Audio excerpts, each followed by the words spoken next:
Ens hem sumat a aquesta moció, l'Antesa Passadell, a proposta del meu amic Lluís Company per expressar, tal com diu el primer acord, el nostre rebuig a la negativa de revisar i declarar la plena nul·litat dels consells de guerra i altres procediments que van suposar la condemna a mort de ciutadans i ciutadanes que defensaven la legalitat democràtica, entre els quals el president Company, el representant legítim del poble de Catalunya.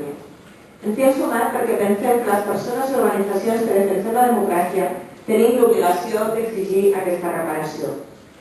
És vergonyós que encara avui no hagi estat reconeguda la nul·litat d'aquests procediments, quan ja fa més de 70 anys d'aquests crims.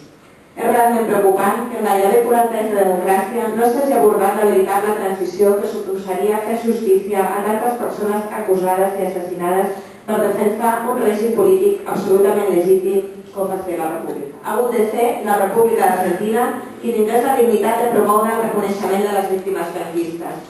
Un reconeixement que el Partit Popular ha negat a les seves famílies, als seus hereus polítics i a la societat en el seu conjunt. Una altra mostra de que no podem esperar res d'un estat que pretén uniformitzar pobles, llengües, memòries i sentiments. Confiem no haver d'esperar gaire més i que el nou estat català faci justícia a Lluís Company.